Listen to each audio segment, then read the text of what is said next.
CM Karpoori ఠాకూర్కు కేంద్ర ప్రభుత్వం Bharat Ratna award ప్రకటించింది. 1977-79 మధ్య కాలంలో బీహార్ సీఎంగా పనిచేశారు. ఓబీసీ నాయకుడిగా ఆయనకు జననాయక్ అనే పేరు కూడా ఉండేది. ఆయన శత జయంతి సందర్భంగా కర్పూరి ఠాకూర్కు భారతరత్న అవార్డు ప్రకటించారు.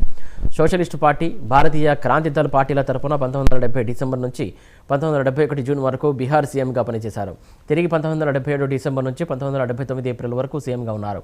బీహార్లోని సమస్తిపూర్లో జన్మించారు. క్విట్ ఇండియా ఉద్యమంలో పనిచేసి జైలు పాలయ్యారు కూడా. 1952లో జరిగినటువంటి తొలి అసెంబ్లీ ఎన్నికల్లో ఎమ్మెల్యేగా గెలుపొందారు.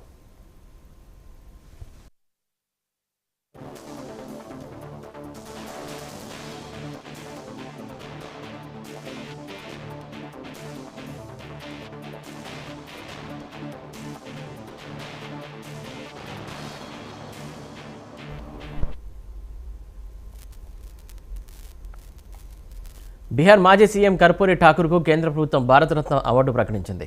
1977-79 మధ్య కాలంలో బీహార్ సీఎంగా పనిచేశారు. ఓబీసీ నాయకుడిగా ఆయనకు జననాయక్ అనే పేరు కూడా ఉండేది. ఆయన శత జయంతి సందర్భంగా కర్పూరి ఠాకూర్కు భారతరత్న అవార్డు ప్రకటించారు. సోషలిస్టు పార్టీ, భారతీయ క్రాంతి దళ్ పార్టీల తరపున 1970 డిసెంబర్ నుంచి 1971 జూన్ వరకు బీహార్ సీఎంగా పనిచేశారు. తిరిగి 1977 డిసెంబర్ నుంచి 1979 ఏప్రిల్ వరకు సీఎంగా ఉన్నారు. బీహార్లోని సమస్తిపూర్లో జన్మించారు. క్విట్ ఇండియా ఉద్యమంలో పనిచేసి జైలు పాలయ్యారు కూడా. 1952లో జరిగిన తొలి అసెంబ్లీ ఎన్నికల్లో ఎమ్మెల్యేగా గెలుపొందారు.